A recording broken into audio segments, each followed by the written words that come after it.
it would be very difficult to find any religious dispensation or any community that has such a positive view of human nature as Islam does. And of course, we believe as Muslims that that is the teaching of all prophets and all messengers. It may be clear in some faiths and it may not be so clear in others, but it's certainly not something that we originated or that is unique to us, but it's very clear in our tradition. And I'd like to talk about the fitrah, and in that we'll talk about what we should be, what we should not be. One of the main verses about the fitrah in the Quran is in Surah number 30, which is called Ar-Rum, the Byzantines, verse number 30. And this verse says, "Set your face," which means your entire being, "to the religion as a seeker of truth." Hanif, very difficult word to translate.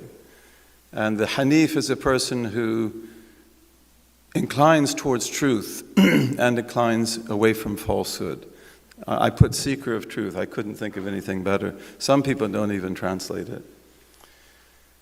So set your face to the religion as a seeker of truth, in the primordial nature from God, which is a translation of Fitrat Allah, which literally means the fitrah of God. But if we say that in English, we don't understand what it means. So the translation here says the primordial nature from God, upon which He originated humankind. There is no substituting anything else for what God has created. That is the upright religion. But most of humankind do not know. Do this, turning unto Him and reverence Him and perform the prayer, and do not be among the idolaters, among those who have divided their religion and become factions, each party rejoicing in what it has. So this is a very important verse. We can talk about it in great detail, but we won't do that tonight.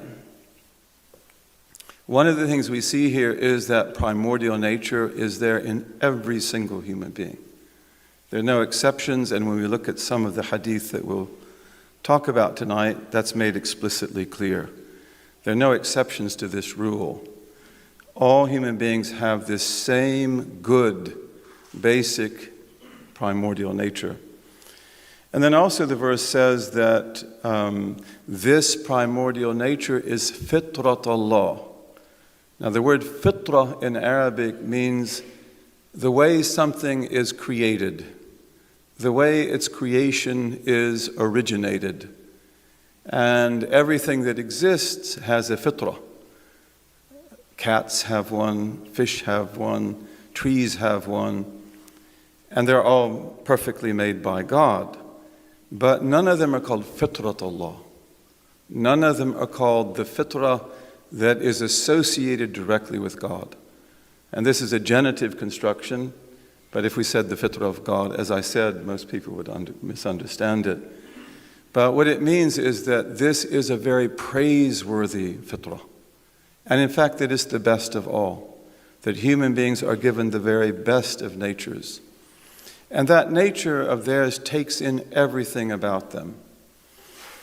It takes in the way they stand erectly, the way we walk on 2 feet, the way we eat, the use of our thumb. It takes in also the perceptions that we have, the knowledge that we have. And in the Islamic conception of the fitrah, every human being is endowed with an infinite gift of the knowledge of God, the need and the desire to worship God. We're a race of worshipers, as Milton says, that you've got to serve somebody. It might be the devil and it might be the Lord, but you've got to serve somebody. So either we have religions or we have secular alternatives to them. So this indicates that the fitrah of the human being is distinctive, and it's very, very rich in the Islamic conception of it. In my book, I go into that, looking at a number of different sources of it. And also it says, this is the fitrah of God, or from God, the one that is so great, He associates it directly with Himself, just like we talk about the house of God, or the religion of God. And also that human beings are created on this fitrah, literally in Arabic, ala. And again, the use of the prepositions in the Quran is very subtle. But what that means is that this fitrah is 100% of us. It's not like 30% in some, 40 in others. Every human being has this fitrah permeate themselves, no matter if they turn out to be the worst of human beings or the best. There are no differences. And again, it cannot be, I put here, substituted for, tabdeel. It has no tabdeel. Some translators say it can't be altered. That's a problematic translation because it can be altered. It can be lost. Just like this human hand that we have is one of those organs in your body that has more nerves and more sensations than almost anything else. Your lips are that way too. Other parts, the bottom of your feet are like that. But if I'm a laborer working with my hands every day, maybe I don't feel anything anymore. So the hand's still the hand. It's not been substituted for another hand, but it doesn't have that same sensation. And although we do alter our natures, that always comes from the outside. So this is the Islamic perspective. It never comes from the inside. Our scholars will even say that if human beings were left alone, just with themselves, with no negative influences, they wouldn't need law or anything. They would be upright and they would be correct. And they would be sound. So we all have that, and this indicates, of course, that human beings are perfectly created. This is what we believe. God created human beings with souls, with bodies, with souls, with hearts, with intellects, with spirits that are free of anything contrary to the truth, that are free of any injustice or any wrong. There's nothing ugly about us in ourselves. And again, as we said, then all deviation and everything that's contrary to that, it comes from the outside. Let's look at another text. This is a hadith, which is a statement from the Prophet, as the vast majority of you know. And this is one of the most authentic of all hadith. كُلُّ مَوْلُودٍ يُولَدُ عَلَى الْفِطْرَةِ. So this says, every child is born on the fitrah. Of course, that's a general statement. But if we look at other transmissions of the same hadith, all of these, by the way, are the most authentic of traditions that we have. Bukhari, Muslim. The one I just read is in Bukhari and Muslim, and also in the Muwatta of Malik and of others. But the agreed narration between Bukhari and Muslim is there is no child born. مَا مِن مَوْلُودٍ إِلَّا يُولَدُ عَلَى الْفِطْرَةِ. So there is no child born, but that it is born on the fitrah. So that's a beautiful hadith, because here, if there were any doubts about the universality of the statement, it's removed. Every single human being is born with this fitrah. Another transmission from Muslim, which is one of our most authentic compilations of hadith, says, whoever is born on this fitrah. Another one says, every human being is given birth by his mother on the fitrah. كُلُّ إِنسَانٍ تَلِدُهُ أُمُّهُ عَلَى الْفِطْرَةِ. So these are among the many proofs that show that this is, as we believe, absolutely universal. In any time, in any place, in any race, in any civilization, or people that don't have civilizations.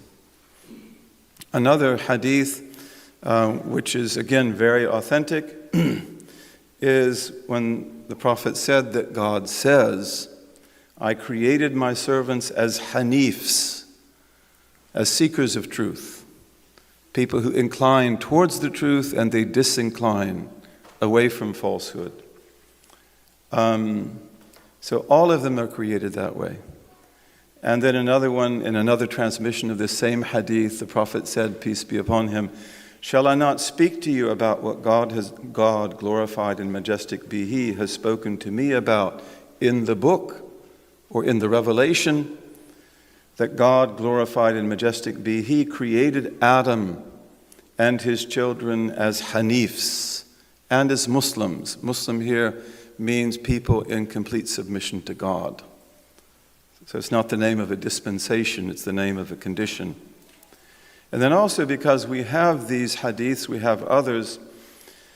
One of our great commentators, Al-Qurtubi, from the city of Cordoba, talking about this hadith I just mentioned, that God says, I created my servants as Hanifs, people inclining towards truth. He says, thus, if they die before attaining maturity, they will be in the garden. That is the standard opinion of Muslim scholarship. There are differences of opinion about that, but that is the strong opinion. Thus, if they die before attaining maturity, they will be in the garden, whether they are the children of Muslims or of disbelievers. And we have the hadith that the Prophet in his night journey was shown many amazing things. And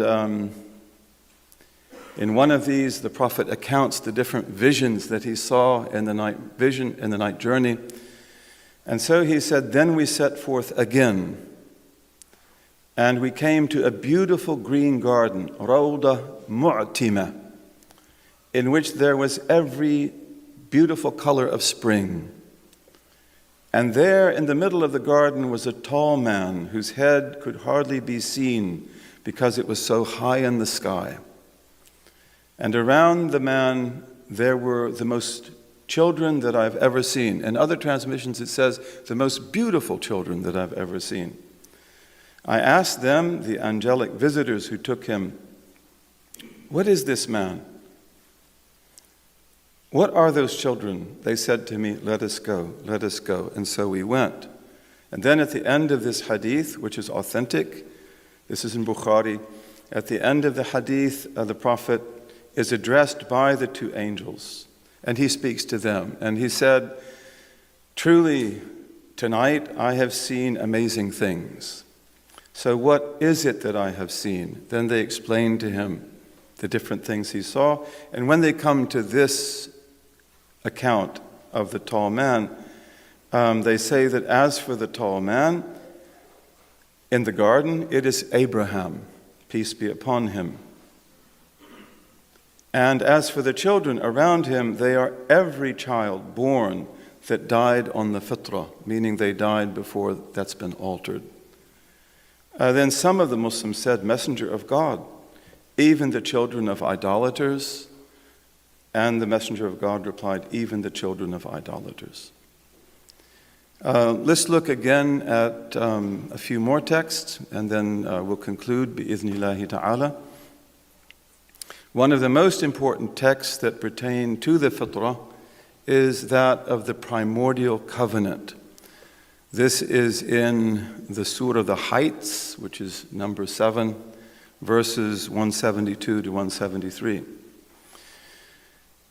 And when your Lord took from the children of Adam, from their loins, their progeny, and made them bear witness concerning themselves, am I not your Lord? They said, yes, indeed, we bear witness. This was done, lest you should say on the day of resurrection, truly of this we were heedless. Or lest you should say, it is only that our fathers ascribed partners unto God beforehand, and we were their progeny after them. Will you destroy us for that which the falsifiers have done? So this verse refers to what we call the great primordial day. It comes at the end of the world that was before. We believe in 5 different stages of life, a world before this one, then the intermediate stage after death, then the resurrection, then the garden and the fire. So this is a reference to the great primordial day. And this verse is the cornerstone of Islamic sacred history and anthropology. It establishes that the fundamental relationship between God and all human beings is premised upon a single, unmediated recognition of his lordship at the moment, or the last moment we could say, of their pre-existence in the first world. So this great primordial day is the foundation of God's purpose in creation. This is a day beyond days. It's a day not reckoned in time, even though it has a time. And this is the mithaq, as we call it, the covenant, and also it's called the ahad, the pact. This took place in our belief according to Hadith, which are sound. This took place in Na'man. And Na'man is a dry valley that those of you who've made pilgrimage have all been over, that separates the sanctuary of Mecca, which is huge, from Arafat, where we go for pilgrimage. This is called Wadi Arafah. So this is actually called Na'man. That's where it took place. And we have many hadith about it, which I talk about in my book. So this pre-earthly agreement stamps the fitrah on us because we believe that God manifested himself to all of us and that we all heard his uncreated eternal speech. And that has huge implications because it means that we have his knowledge stamped upon us. Again, it makes this covenant incredible. But this earthly agreement, or this primordial covenant between God and all human beings then was unmediated. All other covenants were mediated by prophets. And universal, every single human being. It was contracted directly between God and every one of us, from the first to the last. And again, this may be regarded as the basis of all later and specific covenants, all of which were mediated by prophets. The Quran speaks of covenants at least 18 times. You have the covenant between God and the human beings. Then we have covenants between the believers in general. We have the covenants with Abraham, with Ishmael, with Abraham's progeny, covenants with the children of Israel, and covenants with the Christians and the people of the book as a whole. This is a very important topic and a good thing to study, the covenants. So this meeting then, this stamps the fitrah on us.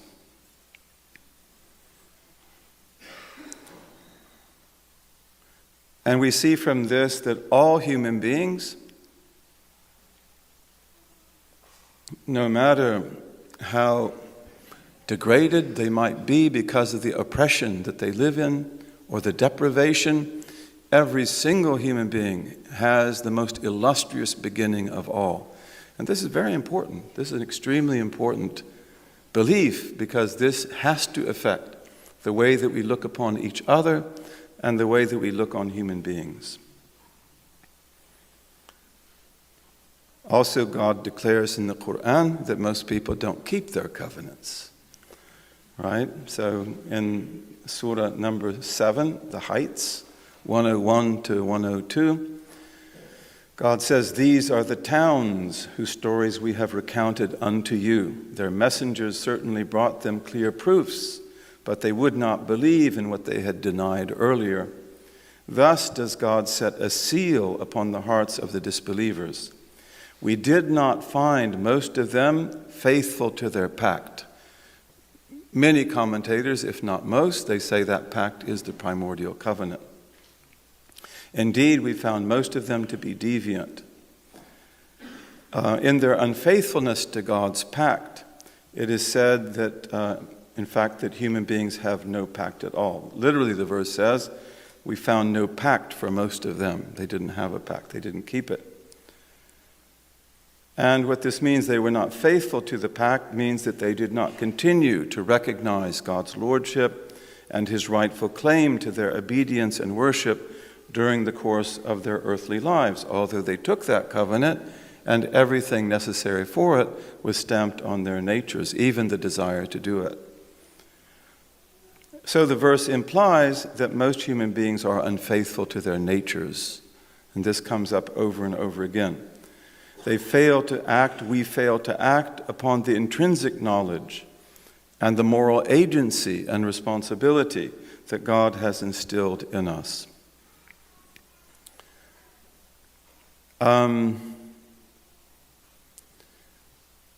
So the fitrah then is something that takes in the whole of our being. We talked about that. It takes in everything about us. It's natural for us to stand erect. It's natural for us to walk on our feet. It's difficult for us not to do that. It's natural for us to eat in a particular way. It's difficult for us not to know that. But the fitrah also includes those things that pertain to intellect, that pertain to the heart, and everything. It's a very comprehensive knowledge. And it is, we believe, a manifestation of God's mercy to us, because we believe that human beings are given a very important task, which is stewardship on this earth. This world is not our garden. It's the garden of the animals, it's the garden of the trees and of the water. But to keep that pact of stewardship is very, very difficult. If we are good, everything becomes good. If we are bad, everything becomes bad. But God gives us everything we need for that. In fact, He gives us much more than we need and much more than we ever use. Also connected with this is the idea that faith, which is ingrained in us by virtue of our fitrah, our primordial self, is something that only needs to be brought out. We only have to be reminded. So there are basically two kinds of people then from this point of view: those who turn their backs on the fitrah and forget that it's there and forget what it is, and those who allow their thoughts to delve into their fitrah, to know themselves, and to remember the infinite treasures that are stored up there. And God says in the Quran, this is the refrain that goes through the whole Quran, that perhaps they may remember. And He says, in order that the people of albab, of true hearts, call to remembrance. And He says, remember the blessing of God upon you and the covenant that He made with you. And this theme of dhikr and tadhakkur and tadhkir and tadhkar, this goes through the Quran as you know. So again, what are you remembering? You're remembering what you know. And the prophets and messengers who are given their messages by God, they come to bring that out in us and to make us remember who we are and what we have in us. One of the things that God says in the Quran is that He created us with two hands, with His two hands. God said to Satan, Iblis, what prevented you from prostrating unto what I created with my two hands? He doesn't say that about anything else. God creates things with His hand, that's said, with His hands. But here, I created with my two hands. Did you grow arrogant, or are you among the exalted? He said, Satan, I am better than him. You created me from fire, while you created him from clay. But here, God is saying to Iblis, are you really like you think? Are you really a creation more exalted than this Adamic being that I made with both my hands? I didn't make anything else like that. And the verse indicates that God undertook the creation of Adam by Himself. Of course, God creates everything, but that this was a unique and special creation which all of us inherit. Distinct from everything else and everything that God's hands have wrought. God singled out Adam then for creation with God's two hands, or by His two hands, to honor him, to give him karama, dignity among all human beings, and again, to make it possible for him to do what he's created to do. Ibn Arabi, he says, from the first existent thing down to the last of existent things, God did not combine both hands in anything he created except the human being. That is, in the human being's earthly and bodily and other configurations. He created everything by the divine command, but with one hand. God's two hands gave Adam a preeminence, tashrif, over all creation. All the realities in the created world were brought together in him, which of course makes him possibly the lowest of the low, but it also makes him the highest of the high. Everything in creation has a station. Angels have stations, cats are cats, birds are birds, but human beings, you have to find your station. And you can always go higher and higher and higher. There's no limit. We can also go lower and lower and lower. There's no bottom to the pit. All the realities in the created world were brought together in us. This was so that the human being could be the Khalifa of God on earth. So you know good and you know evil. There's nothing that you don't know. Even the demonic doesn't know more about evil than you know. But you weren't created to be evil. You were created to block evil. But you have to know it to do that. The world demands the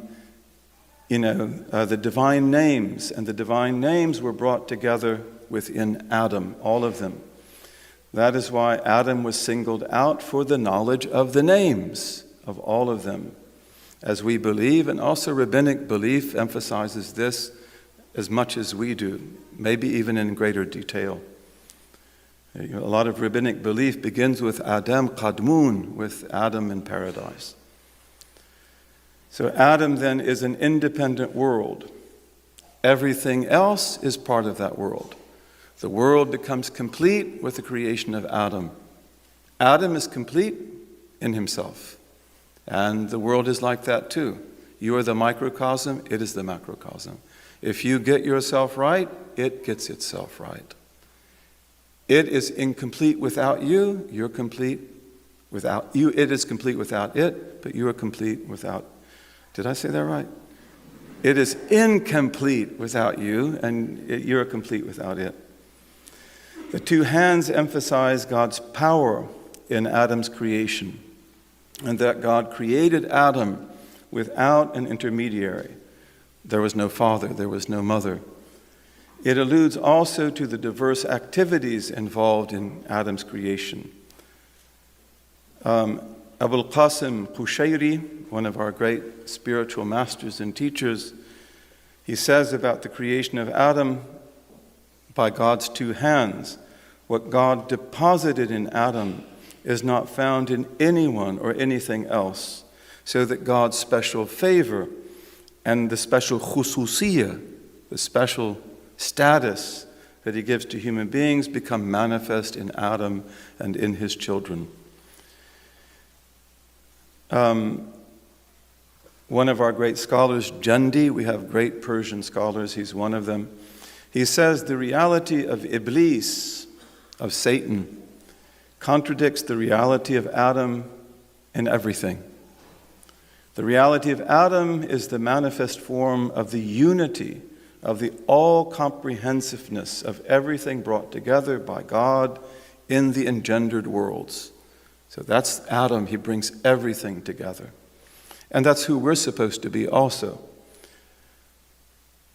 God brought his two hands together in Adam only because humanness is a reality requiring equilibrium, i'tidal, and balance, and the perfection of bringing together both the thingness of things and the minniness of things is all in that. In contrast, the reality of Iblis is disequilibrium and unbalance.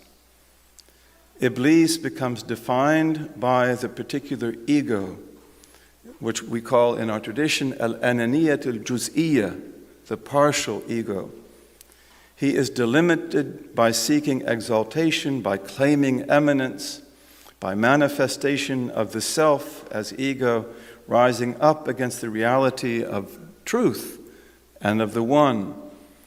And he's veiled by that. This reality requires a fiery separation that rises up against other elements.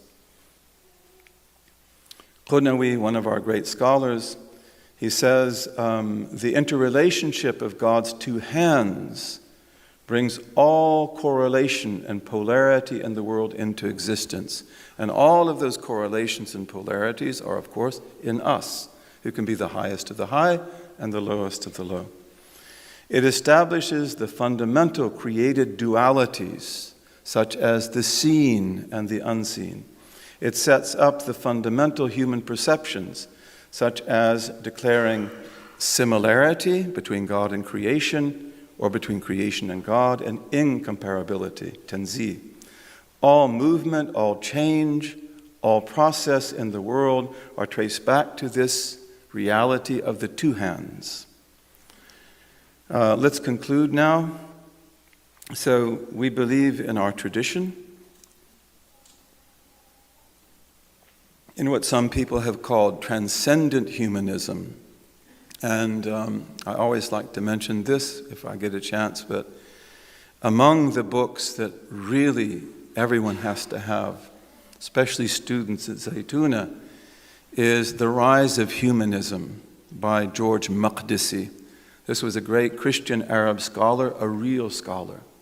And he shows that the rise of humanism in the West, we won't say that it's not indebted to the Greeks and to the Hellenic tradition, but it's fundamentally indebted to us also.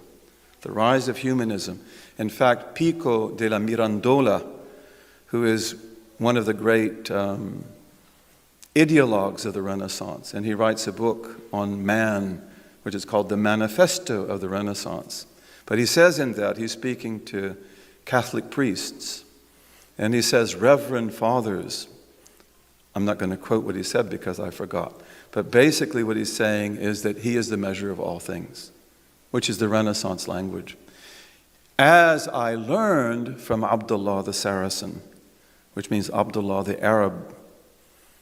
And who is Abdullah the Saracen? Probably Abdullah ibn Qutaybah, who is one of our humanists who wrote about that many centuries before Pico. Pico knew Arabic, by the way, and he knew Hebrew, and he knew many things. But the human being is either everything or nothing. And although we can speak honestly about in between, there is no excluded middle, but the reality is really that. We have to strive to be everything, and if we don't do that, in the end it's as if we were nothing. And some of us do in fact become nothing. Najmuddin al-Razi, another great Persian metaphysician, says, in kneading the clay of Adam, all the attributes of the Satans and the predators and the beasts and the plants and the minerals and the inanimate objects were actualized in us. However, the clay was singled out for the attribution of by my two hands. Hence, each of these blameworthy attributes became a shell. And within each shell was placed a pearl of a divine attribute. Each of these things, these potential evils we have, they're like a shell. And in each of them is a pearl. That's if we live as the human beings we're supposed to be. And then he goes on to say the human frame belongs to the lowest of the low, while the human spirit belongs to the highest of the high. The wisdom of this is that human beings have to carry the burden of the trust and the pact, the knowledge of God, and to be stewards in his earth. Hence, they have to possess the strength of both worlds to a perfection. They possess this strength through attributes, not through form. Life, knowledge, power, will, hearing, seeing, speech, and so forth. Since the human spirit pertains to the highest of the high, Nothing in the world of spirits, even angels, can have its strength. And in the same way, the human soul pertains to the lowest of the low.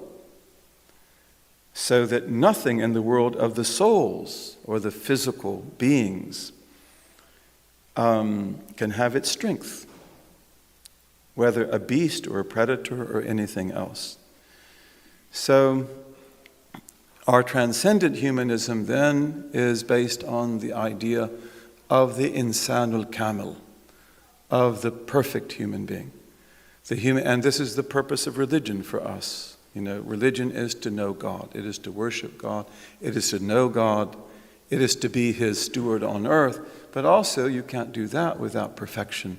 And we have the power to perfect ourselves, but this is in following the way of the prophets and the messengers and the great saints. So the goal of the human being, therefore, is balance and harmony. Everything is that. And in the Greek tradition, you see that understood perhaps more perfectly than any other Western tradition. The goal of the human being is balance, harmony, and perfection, kamal. We must arise and become al-insan al-kamil, the perfect human being. And you must in that move beyond al-insan al-hayawan, the human being who's an animal.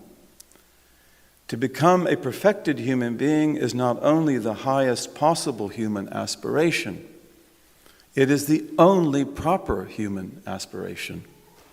Human beings who do not actualize their beautiful and majestic and unique form are less than human.